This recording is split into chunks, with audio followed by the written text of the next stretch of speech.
தொலைபேசி சின்னத்துக்கு நாம ஓட்டு போட சொல்லுவோமா? அது செத்து போன கேஸ்.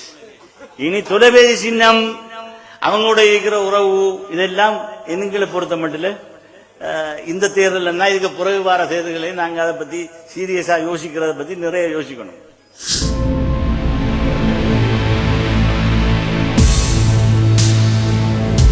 இதுக்கிடையில இந்த தொலைபேசி சின்னத்துல கொஞ்சம் பேர் போய் குந்திக்கிட்டு தலைவர் ஆசீர்வாதம் நாங்க போயிருக்கோம் சொல்றாங்களா?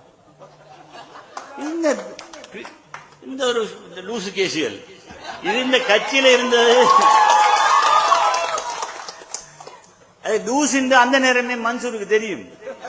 தலைவர் தான் இவன் சாவியை போட்டுக்கிட்டு கத்தி திரிகிறான். முஸ்லிம் காங்கிரஸ் மாணவர் அமைப்பில் இருந்துவிட்டு நாம இதெல்லாம் செய்யறோம் அதெல்லாம் செய்யறோம்னு சொல்லி திரிகிறான். அவனை கொஞ்சம் தூக்கி பிடிச்சா அது இன்றைக்கு படுத்திருக்கிற பாடு கடும்பாடு.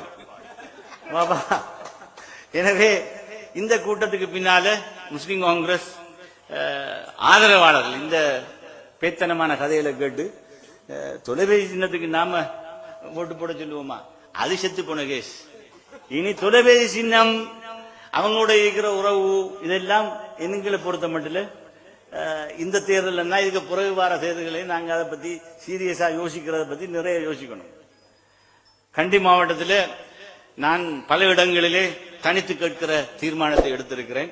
ஒரு சில இடங்களில் இனி அந்தந்த வேட்பாளருடைய விருப்பம் அங்க இருக்கிற அமைப்பாளர்களும் வந்து மன்றாடி கேட்டதால எங்களுடைய வேட்பாளர் ஒருத்தர் 2 பேரை போட்டிருக்கிறோம். 3 இடங்களில் மாத்திரம் தான் கேட்கிறோம். நாங்கள் ஏனைய 11 இடங்களில் தனித்து